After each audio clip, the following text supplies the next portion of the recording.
All right. Hey, what's up, everybody? Vic here with the Eclectic Soundtrax podcast, joined by Skunk Manhattan and also Rob from the band Mo. And just a little bit of background for you folks. Mo is an American jam rock band.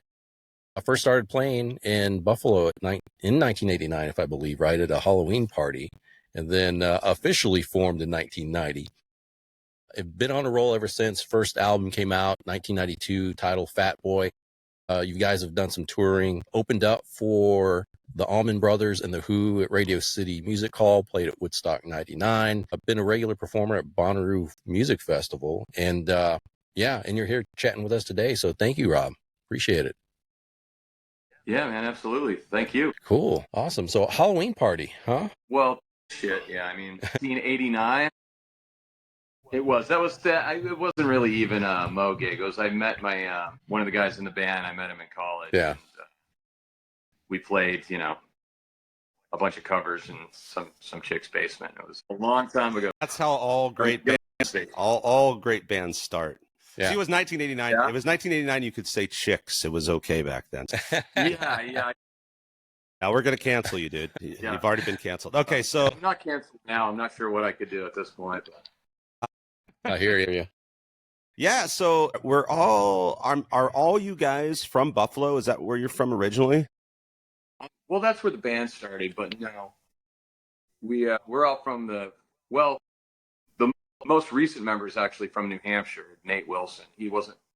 He's our keyboardist, and he wasn't with us, back in the early days. But we did meet in Buffalo at the University of Buffalo and started the band. What's the weather like up there right now? Or is that where you're at right now? No, I'm in Southern California right now. I'm on the road. Okay. Oh wait. But I live in Maine, and it's freezing. Oh, wow. Yeah, I realized that you guys did you just start your tour today? I feel like when was your first tour date? Oh no, we're a week into it now. We started literally. Oh no, today's Wednesday. We started a week ago tomorrow. Okay. No wonder. Yeah, because I remember seeing February 5th, but it's probably because those other dates aren't showing up because you already played them. So where did I know you're doing a lot of California dates and you're going back east. You're not coming through Texas, I don't think. I don't know if you have much South stuff. I didn't see Texas dates. What? I'm seeing Texas dates on my potential itinerary coming up. Okay. But we don't have anything that is booked right now, but there will be some coming up. Just not sure when. When's the last time you guys played down here? Well, we were there maybe a year ago, I'd say. Okay. We were in Austin. We were in Dallas, I want to say, and maybe somewhere else. Had great shows. It was really fun, actually. Got some interesting pictures of random dudes walking down the street. I'll keeping it weird in Austin. Yeah. Super weird. Oh, yeah. I love it. I feel like you guys. What is a Mo show like? Do you get a lot of characters? Do you have that kind of jam band sort of thing where you get those Deadhead type people that actually follow you around and come to a ton of, because you guys play a lot of shows and I guess you're on the road quite a bit, and so you have those kind of fans, huh? We do. We actually get a lot of like the. I remember when we were really young, starting out, a lot of older Deadheads when the Dead, stopped being a band before they started being a band again. Somehow we got a lot of those older guys and gals started like gravitating toward us, and we hadn't really seen anything like that before because we're kind of doing our own thing. And if you listen to the band, it's not necessarily, there's improvisation quite a bit, but it's not necessarily what you would kind of consider a normal jam band to sound like, I guess. Whereas there's, a lot of like Pink Floyd sounding things going on. Yes. And, just sort of some noise and some, punk rock elements that pop through every once in a while. But yeah, we do get a lot of dedicated people, and Al, one of the guitarists, does a thing that people love at the end of the show, or like right before our encores that we do. People get notes up to him, and he reads the notes, and it's just like he'll read a note, and a lot of people count like how many shows they've been to, and he makes an announcement at special, milestones they hit, like 100 shows, 200 shows, 250 shows. Wow. Yeah, it's really crazy. Do you guys have prizes? Yeah, we were talking. Oh, wow, I love that, man. That's awesome. super. Yeah, I love.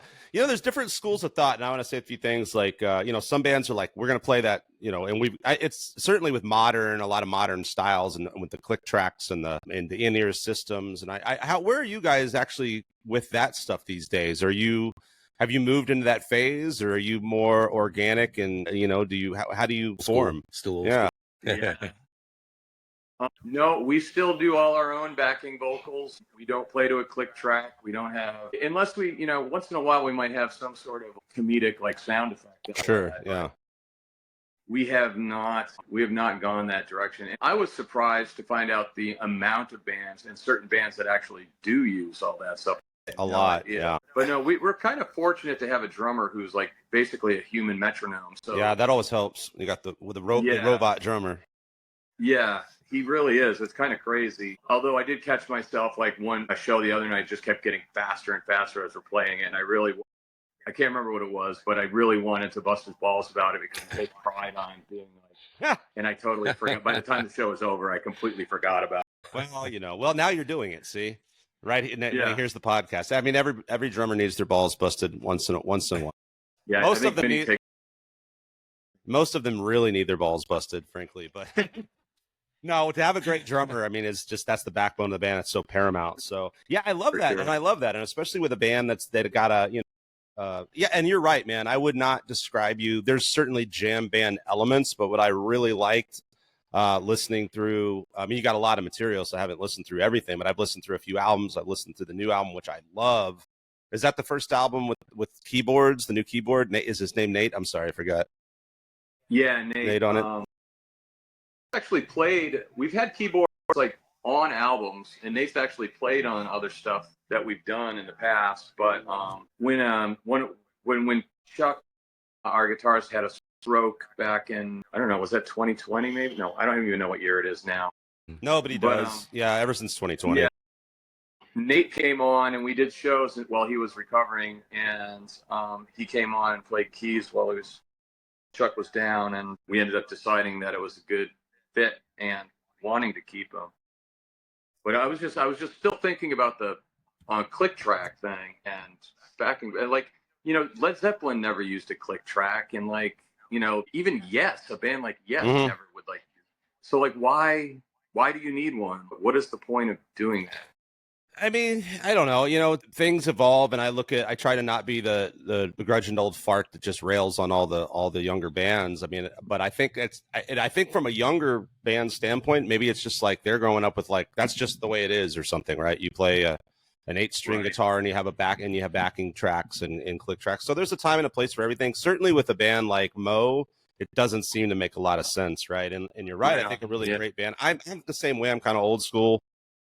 And we have a drummer who has a click, but we're not all playing to a click, and it lets you're not dialed in. He just is. Yeah, no, well, also, but he'll go off the click. We have all kinds of time signature changes and stuff in some songs, and you let the song breathe and be organic when it wants to be. But back to your music, like I think, with the keyboard and stuff, I love that you said Pink Floyd. I love that soundscape element, and it's much more organized than maybe just a jam. We're just a jam band. I mean, that almost can sound like a dirty word sometimes, right? It's just like, oh, here we're gonna play. Everybody jam on this thing for 4.5 hours. Like blues can get a bad rap for the same reason. It's like, oh, welcome to the blues jam where the house band amuses themselves soloing for 4.5 hours, then you get to get up and play one song. But you guys, as great as the blues are, I don't want to hear myself play that long, let alone anybody else. You know what I mean? So. Yeah, exactly. It's like exactly. So I think these things can get negative connotations when they're actually in the right context. I think are awesome, and it's a part of music to have that improv. So I love bands that have that. They have a song structure, whatever. But then you have these moments, these jams, these long passages. Whether it's Pink Floyd or I loved seeing Dweezil Zappa, and I just because it goes from the kind of extreme, prog to these long. Dorian vamps or something where it's just like, yeah, man. And that juxtaposition I think is super cool, and I think you guys have elements that, and I wanted to ask you about some influences because there's a bit of like there's a lot of eclecticism. I get a bit of comedy and then quirkiness. And I don't know if you guys are into stuff like Ween or those kind of bands, or you know, or have played with those kind of bands, or what are some of your big influences outside of the Dead or Pink Floyd or something? Little Feat and Steely Dan and the Allman Brothers and that kind of thing. And then growing up with Frank Zappa, listening to Frank Zappa when I was like in 4th grade, not knowing, just more like down with like how funny the words were. Right. And then realizing like as I got older, like how insane it was. The music was just insane. And then, you know, all of us, like a lot of guys in the band were like really influenced by the Grateful Dead. Then, you know, like I was definitely into like the 80s sort of new wave punkish kind of music too. And it's just like so many influences. Nate, you know, is like has a master's degree in jazz, you know, like, and he somehow thinks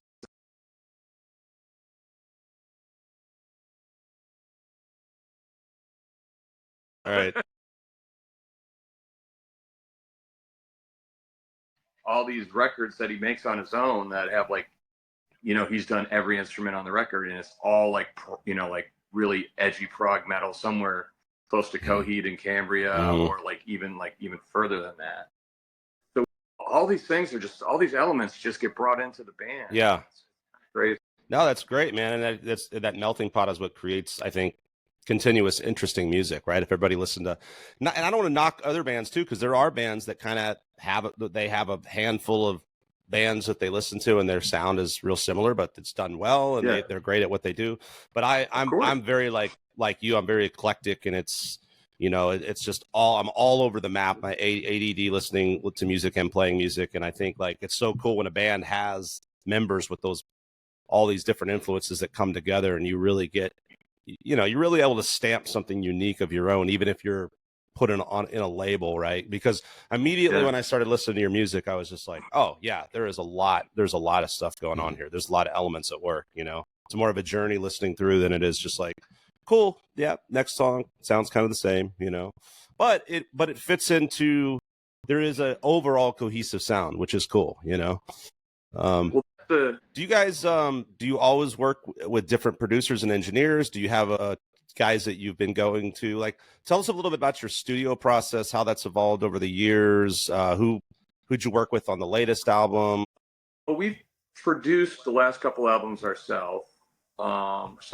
We've done it with the help Ben Collette up in Burlington, Vermont, who's been the engineer, and he's recorded all the records and then mixed all the records. But as far as like arranging the songs and getting, you know, basically we tell him like what the kind of sound is that we're trying to get with this, and he's like just a genius and just like got it and then like does it, you know, like, so he's done a really great job. I mean, we've gone everywhere from like having big name producers to, you know, starting out with a 4-track in an attic, you know, right, and doing that. We've sort of like bridged, you know, sort of got a hybrid of that now, where we're using a studio with, you know, high-tech gear, great gear, but like eliminating a producer from coming in. And we haven't not ever really been completely satisfied with somebody else's opinion of what our music should be. So it's kind of, there's been really helpful things that a producer has done in the past, but there's also been some pretty hurtful things that have been kind of ruined some of the points that we'd like to get across. And I think that being, you know, as old as we are and gone through it for as long as we have, a pretty good handle on what a record should sound like and how we want it to be. And we work together just fine, and we don't need, you know, don't really need that extra person mixing it up. Yeah, that makes sense. Where was your first album done? Well, the first studio album we did was in Buffalo. Did it with Andrew. Oh God, I can't remember his name. He was a good. Okay. Yeah. We lived in Buffalo. We're going to, I don't know if we're still probably taking classes there. And he lived above a record shop. Sorry, a guitar store that we used to frequent and just look at guitars because we couldn't afford any. But we would go there, and he had a broken 16 track, so it was a 15 track. I was missing one of the channels, and we just recorded like late night every night in his apartment, and we did our first real album called Fatboy there. And we produced it ourselves, and a lot of those tracks, we're still actually play those songs today. And that was, God, I don't know, it had to be like 1991, 92, something like that. Yeah, I mean, just such a different time in terms of how you had to approach even recording, right? I mean, there was no bouncing around files here and there, and oh, let me get on my DAW and throw my idea down. You know what I mean? It's like you kind of had to be in a location together and create it there, right? Even completely work on them. Yeah. Like the 1950s. It's like nobody mess up on this take because this is it. This is the one. Yeah, and then it's like, no, you guys.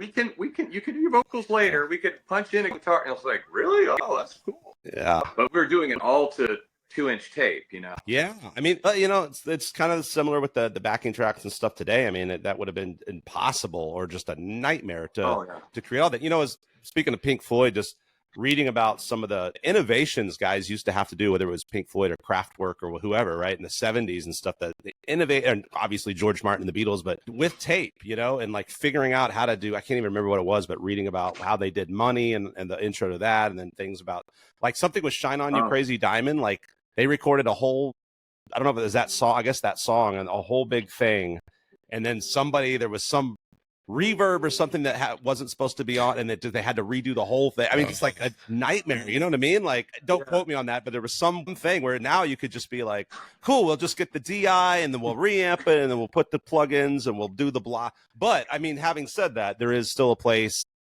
Tape seems to be less and less. I doubt you guys recorded your latest album on tape, but I mean, in terms of like, we keep talking about it at the beginning of every process. Like, let's do this all to tape. It's a great idea for like 2 more beers, and that's about it. Yeah, I wake up the next morning and go, yeah, that was dumb. No, did you? I mean, you guys though, you strike me as like you want to play through your amps and your gear, like, or it's not, you're not right. Like you're using microphones and amps. You're not going, tempers and stuff like that. But we live, we do it live setup, and just everybody is. So you still track? I mean, you're wow, very cool, man. So you are tracking like that, and then just cutting the vocals after the fact, probably. Yeah, whatever fixes you need to do. Mm-hmm. Generally, we have enough isolation, do some guitar fixes, but as long as the drums, we can. Really, a lot of major shit that's wrong. Yeah, it's usually vocals and like different ideas that we're like, oh, it'd be cool here. Let's add something. And when you guys are writing, are you bouncing around ideas like literally these days, and then you get together and go, okay, we're gonna book X amount of time to get really tight before going to the studio, like the same you would do for a tour? Is that kind of how it works with you?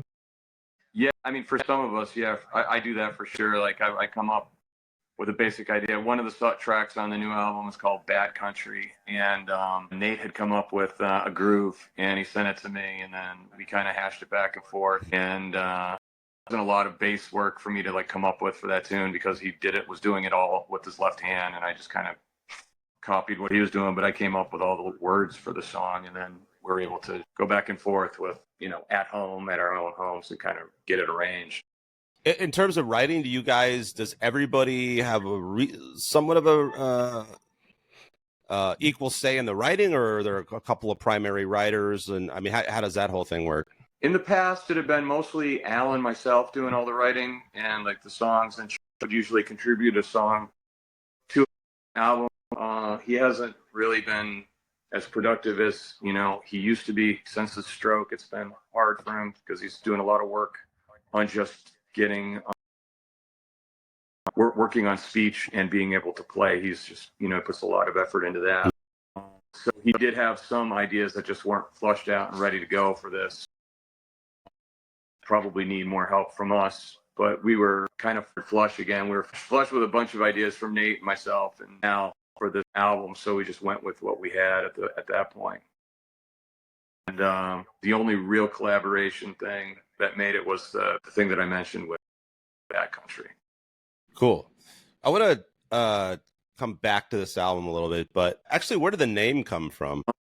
It came to me in a dream. I had lost my son, and It was during the process of this album, and he was a big part of everybody in the band's lives. And he was a larger than life character, and really into Norse mythology, and was into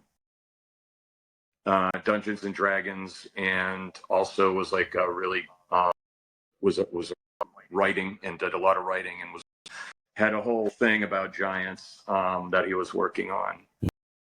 I woke up one morning after we had lost them, and we were working on trying to come up with a name for the album, and I had this whole epiphany and this visual thing for the album, and it just sort of fit, and it seemed like I dreamt it, and it came like the first thing I thought of when I woke up. Yeah, man, thanks for being honest and sharing that. I know that had happened in the midst of the recording here, and really I think was most of the music written before, or were you continuing to write after your son passed?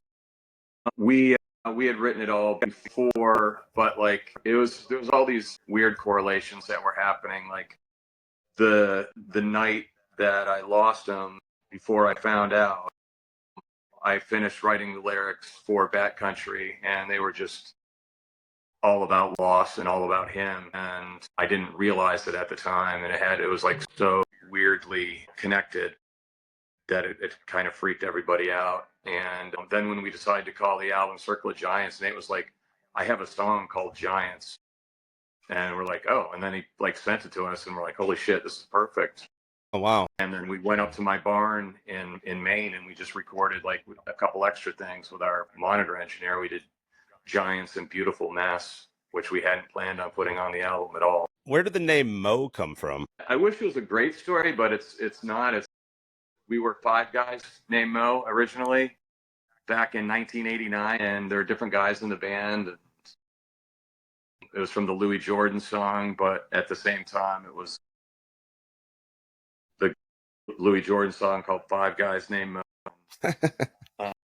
Essentially, like, we lost one. We had 5 guys in the band, and then one of them, I can't remember if we kicked him out or if he quit or whatever, but I think he just moved on to other things. And then we're like, well, what are we going to call the band now? There's not 5 of us. And went through a bunch of different ideas, and then we just ended up, I think we called ourselves Haggis for like one gig. Oh, wow. Okay. Could have always just changed depending who was in the band. Like four guys called Mo, 6 guys called Mo. Yeah, like nobody knew who we were anyway, so it didn't matter what we were called. I think we just ended up coming up with Mo, and it just stuck. It's just like one of those things, like for better or for worse, we are now Mo. Right. That's how band names work sometimes, right? It's like a lot of people have a story where it's like, yep, I don't know why, but that's who we are. Yeah. I wish we had some like really great, like, but we don't. Yeah, no, it's the same way with when people are like, wow, Skunk, where'd that name come from? I'm like, well, I wish I had a great story for you, but I don't. Sorry to totally disappoint. Tell us about, so Ups and Downs, the single. I mean, is it, I think, the shortest track on the new album, or second shortest? Maybe. Any reason why that was the chosen single, aside from maybe just time? I don't even know that it is, honestly. Someone told me, I think they're pushing in stride. I think this was just the first release that we did, but everyone in the band were like, what? I didn't really weigh in on this at all, and everyone was just loves the song, and they're just like, everyone unanimously, without even my vote, said we think that this should be the first tune that we released, and that was what we put out before the album was released. And I get a lot of people are like, this song gave me chills, or this song, made me cry. I like literally cried watching you sing it. Oh, wow. Okay. Yeah. And it's just weird. I mean, it's great. It's a great song. Yeah. It's just, there's so much material. I'm kind of just scrolling through some of the stuff I've listened to. I really like Jazz Cigarette. It's a good title. Yeah. Good title too. Yeah, that song. Well, you had a whole bunch of singles in 2020 that culminated as This Is Not We Are. Is that EP? Yeah. So I think I hit through that one. The last one, Tin Cans and Car Tires. Is that 25? Oh, so tell us about that last album, 2023. What's going on with that 25th anniversary? With This Is Not We Are. Yeah. And you guys are, well, geez. You're celebrating 35 years now, I guess? or just did. Yeah, geez. Okay. Mm. Yeah. So tell us about Tin Cans. Tin Cans. Yeah, that 25th anniversary, apparently. You know what the problem is like, I mean, I bet for artists a lot of times, because there's so many releases, and then like things get released as like, a deluxe edition and an anniversary edition and this, it's kind of frustrating just scrolling through online stuff, because you're just like, oh, wait, I want to know, like, what's the actual chronology, is that the right word of something? And sometimes it gets a little like hazy, but it's our second Tin was called 550 Records, which was like an independent sort of storefront for Epic Records, and we got signed to them, and then this was our second release with 550. We did 2 albums with them, and actually it was a great experience. We got to pick the producer for this album. This is actually one of the producer experiences that was like a good one. Are you talking about No Doy on this? No. Or you back to Tin Cans? I thought that's what we're. No, yeah. My bad. I was just you had mentioned that last one, and I was kind of looking to see what was around that time. Okay, yeah. Back to Tin Cans. So, we put out a bunch of stuff that was.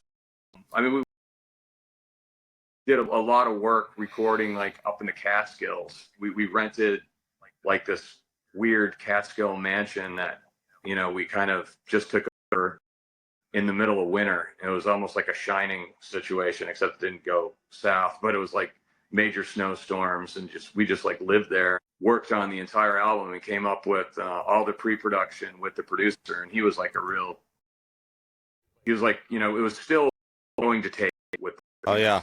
Still another situation like that. And so we really had to get, I think that might have been our last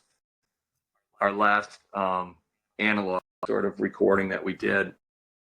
And you have to really work on your harmonies and work on that stuff. We had this guy John Alasia, and he was the producer, and he had done a lot of work with the Dave Matthews Band doing fixed. I guess that's what you want to call right. it. Sure. He had like perfect pitch, and this was maybe one of his first real producer credits. Maybe not. Maybe he done some. Yeah. And it was great. We had him, and John Sickett was our engineer, and it was just this great team that we had together working on that. Ended up going to Beer Track Studios after doing all that pre-production, getting the rest of the stuff down. Do you feel like, how do you feel as you've grown just as a musician and a vocalist, maybe in particular? I mean, going through that and having to do that in the old days where you had to nail it. I mean, you kind of had to be proficient. You didn't have all the tricks and auto-tune and nonsense that you can do now. So I imagine, you guys, whoever was singing, I don't know if everyone was singing from the get-go, but you kind of had to be at a certain level right out the gate, or rehearse very hard to get there. But do you feel like you've grown and expanded, or do you feel like there's any detriment as you get older? Like, how do you feel just at vocals primarily? Yeah, vocally, it's, I've gone through a lot of shit with my voice. So we've started, like, I never used it. I went through a short stint of maybe doing some vocal exercises, but like now it's part of our regimen every gig. We do vocal warm-ups together, and we work on vocals a lot more. If you listen to the stuff, you can really tell that we didn't focus on it as much back in the day. Like, it was more about like the playing. Vocals were always an afterthought. It just started as we got older, started to creep in. I had cancer in 2017, and it was primarily located like it was my nasopharynx, but it was like very close to my esophagus as well. And I had like about 7 weeks of straight radiation blasted to that area of my body, and it just completely fucked up that part of my my doctor was great. It didn't affect my voice box at all. Certain things that it affects were like there's scar tissue there all around the area, and I have to drink like twice as much water as I ever used to just to keep it lubricated. Learning how to learning how to do all that stuff again, I had to go through and really, I put a lot of work into being able to sing, which, it was gone for a long time. Mm-hmm. So I've, because of that, that's made a huge impact in like what I do personally for vocals. And I feel like, there's certain things still that kill me, like being dry air and altitude are murder on my voice, no matter what, and it was never like that before I had that treatment. It was just, I would once in a while lose my voice. So now I have to be really, really careful in those environments.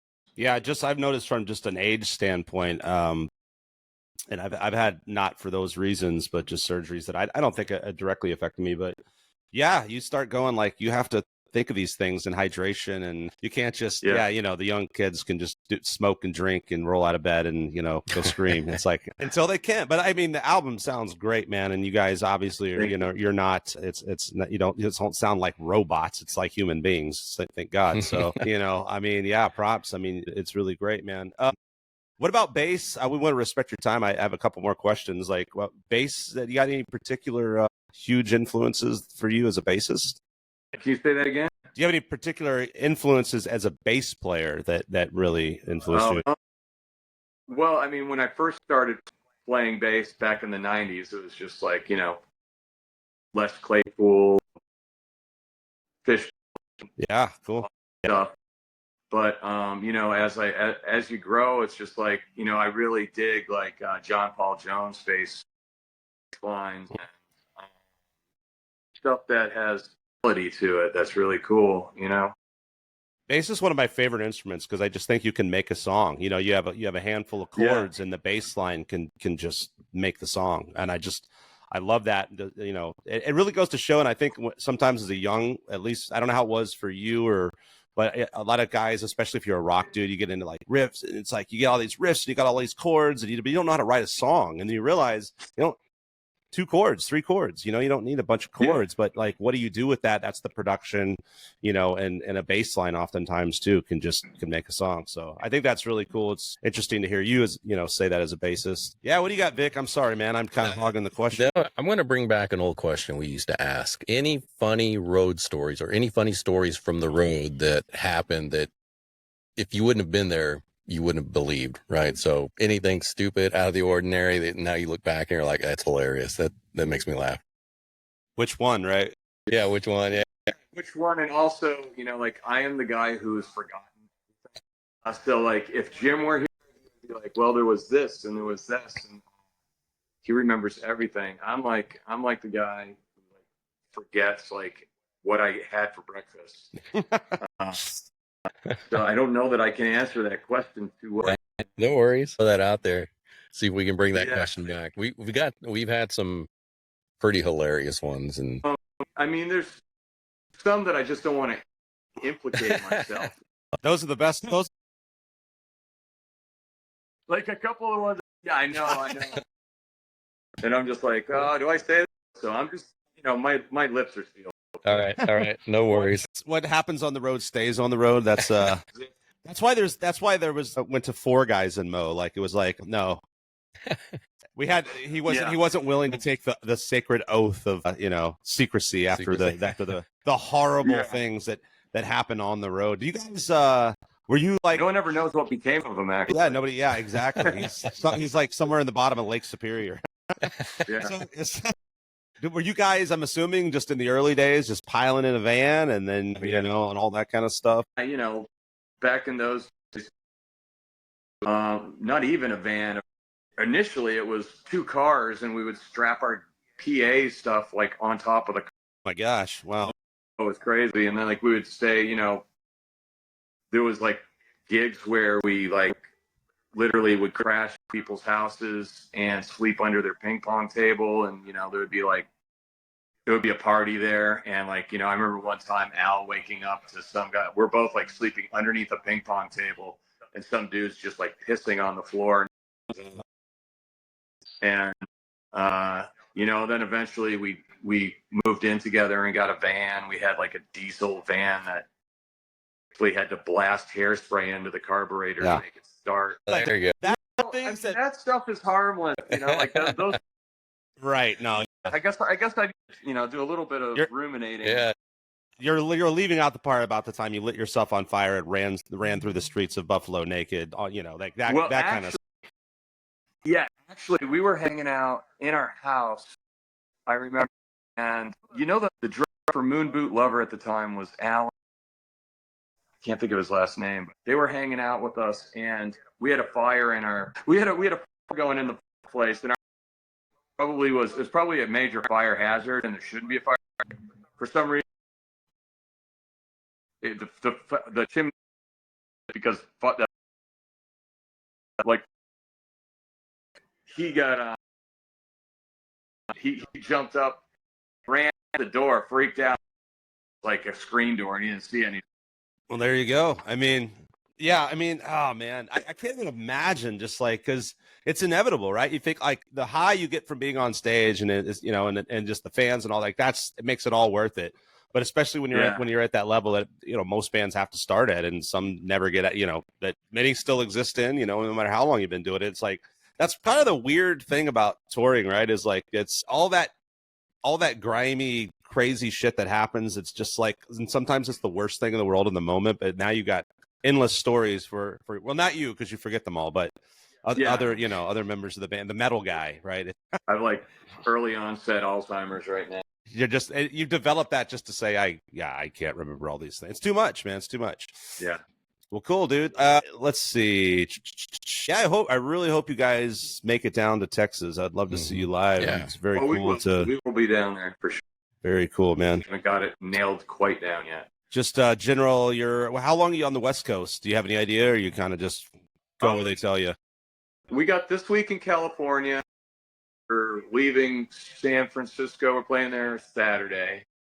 So 4 more days here, and then we start heading out to Colorado and the Rockies, and we got like a week doing ski tour, and then home for a few days, and then back out southeast run doing stuff.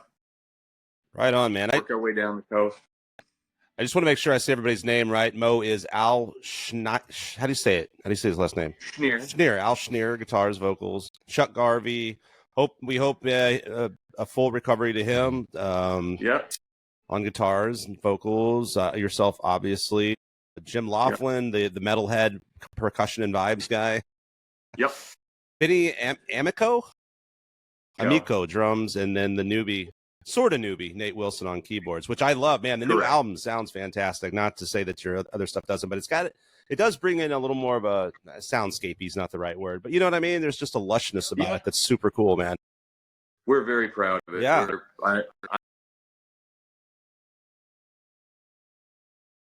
Yes, and thank you for sharing. And everybody, please go check out Circle of Giants, whether you're into jam band music or not. It's got so many elements, and it is truly a fantastic album. And look for Mo on tour. Where can people find you? Best place to find you online would be where? Mo.org. Mo.org. Awesome. Cool, man. You got anything you want to add? Thank you so much for spending time with us, Rob. Thank you. No, I mean, it's great if people come out and support live music, whether it's us, obviously us first and then other bands afterwards, but supporting live music, and you can go right to the venues and buy the tickets from the box office if you want. And what I'm going to do is I'm going to just lie and say I've been to like 500 shows, so you guys give me like a prize. I can get like a Mo hat, and then I'll just wear it on the podcast. I'll just advertise you. That's the message for the kids out there. Lying gets you free. No. So I forgot, before you go, if you don't mind, we're making playlists for each of the artists we have on the show. Just give us some tracks. What are some Mo tracks that you would say, hey, go listen to these? And then also some of your influences. Just give us some, the more specific, the better. Give us a playlist to put together here. What are some Mo tracks for starters? Mo tracks for starters. I mean, I'm still like really hooked on Ups and Downs and Giants from the album. And some of the older stuff. I really New Hope for the New Year that grew up. Band in the Sky from the new album is like one of my favorites. I'm trying to think of some like other stuff that I have been listening to. I like Foxy. What is that? Foxygen song. I like this guy Michael Kiwanuka. Oh yeah, I've heard of him. Came out with Heroes and what was it? I know the guy you're talking about though. Yeah. Here, let me get a specific song if I can. And I mean, basically every late night session with Mo on the bus ends up with somebody putting Abacab on. Genesis. I don't know why. You still there? Yeah, that's your wind down music. Yeah. It's just, it just becomes something. But yeah, so by the band Stuff, Rolling by Michael Kiwanuka. Cool. All right. Shit like that. Weird. What's that? Byron. Bird and Byron. Man, It's called. This is a lot of stuff I haven't heard, and that's one thing that since we started doing this, I love, man. I discover so much music just from obviously the artists themselves, but then doing these playlists, and it's super cool, man. What was that last Bird and Byron song you said? The name of the song? Yeah, it's called "Oh My Lord." Oh My Lord. Okay, cool. Yeah, this is gonna be cool to check this stuff out. Yeah, I really wanted one of your just goofy titles. I want one of your Frank Zappa titles. You want one of my Frank Zappa titles? Where's one of your Frank Zappa titles? Brain is. I'm actually scrolling through, like trying to find, because some of these titles made me go, oh, that's got to be Zappa influenced or something. It's just like, so shit. But you got a lot of stuff on here. Let's see if I can remember it. The hell did I see that? Also, real quick, what's up with Warts and All? Yeah, a 6-part series of live stuff, and that's just like, take it all. Here you go. Warts and All. Is that kind of the deal? Blue Jeans Pizza. That sounds like a Zappa song. It's like, yeah, there. Well, you know, the whole idea of like there's no like fixing it. You know. Yeah, is what it is. Is what it is. You know? All the backing tracks, just. Yeah, it's live. But the song I was thinking of was Inca Roads. Inca Roads. Okay. Cool. Awesome. Thank you for throwing a good playlist at us, man. Yeah. Yeah, man. Vic, I'm gonna make you say Rob's last name. Because clearly I can't get anybody's names right. Durhack. It's Durhack. Durhack. I'll save you the embarrassment. All right. It's exactly how it's spelled. Well, cool. I appreciate the time, Robert. Have a great tour, and see you guys next time. Skunk, anything? Nope. Everybody go check out Mo. Robert, it was a pleasure talking with you. And same as Vic said, have a great tour. Love the new album, man. Take care. Okay, thank you. See you next time.